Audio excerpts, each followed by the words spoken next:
Electoral bond योजना supreme कोर्टानं फेटाळली आहे। इलेक्टोरल बॉन्ड्स हे असंवैधानिक असल्यामुळे ते फेटाळले जावेत असं सुप्रीम कोर्टानं म्हटलंय। घटनेच्या कलम 19(1)(a चं हे उल्लंघन आहे आणि इलेक्टोरल बॉन्ड्स हे स्किप असंवैधानिक आहेत असं सुप्रीम कोर्टानं म्हटलेलं आहे। महत्त्वाची बातमी आहे या क्षणाची। इलेक्टोरल बॉन्ड संदर्भातली हे असंवैधानिक आहे असं सुप्रीम कोर्टानं म्हटलंय। आमचे प्रतिनिधी रामराजे शिंदे या सर्व घडामोडींवर दिल्लीमध्ये लक्ष ठेवून थेट जाऊया रामकडे। राम, इलेक्टोरल बॉन्ड योजना सुप्रीम कोर्टानं फेटाळून लावली आहे, असंवैधानिक आहे असं म्हटलंय, काय नेमके तपशील?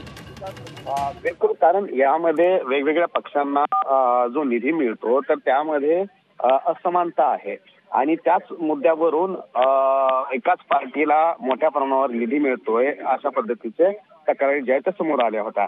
परंतु आजच्या या सुनावणीमध्ये सांगितलेलं आहे, सुप्रीम कोर्टानं पण सांगितलेलं आहे की गोपनीयतेच्या नावाखाली कोणतेही निधी जो है तो अमृत नोनी आर्थो प्लस ये एक प्रूवन फॉर्मूला है। इसमें मौजूद नोनी फल के गुण और आयुर्वेदिक जड़ी बूटियां शरीर को जरूरी पोषक तत्व देने के साथ साथ हड्डियों और जोड़ों के घिसने, उनमें होने वाले सूजन और दर्द को रोकने में मदद करता है। दर्द मुक्त जीवन के लिए अमृत नोनी आर्थो प्लस लपवता येऊ शकत नाही।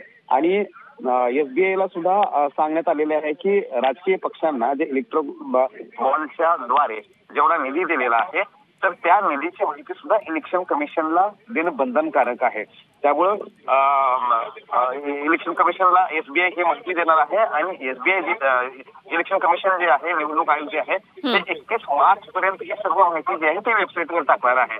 त्यामुळे कोणत्या पक्षाला किती निधी मिळालेला आहे, कशा पद्धतीचा इलेक्ट्रॉल बॉन्ड मिळालेला आहे हे संपूर्ण माहिती जी आहे ती आता निवडणूक आयोगाच्या वेबसाईटवर उपलब्ध होणार आहे। त्यामुळे या निधीच्या माध्यमातून किंवा इलेक्ट्रॉल बॉन्डच्या माध्यमातून होणारी असमानता जी आहे ते समोर स्पष्टपणे दिसून येईल, कारण अनेक विरोधी पक्षांनी याच्यावर आक्षेप घेतलेला आहे। ठीक, धन्यवाद राम दिलेल्या सगळ्या सविस्तर माहितीसाठी। तेव्हा निवडणूक रोखेच म्हणजे इलेक्ट्रॉनिक बॉन्ड्स हे असंवैधानिक असल्याचं सुप्रीम कोर्टानं सांगितलंय आणि आता निवडणूक आयोगाच्या वेबसाईटवर या संबंधात सर्व माहिती उपलब्ध करून देण्यात येणार आहे।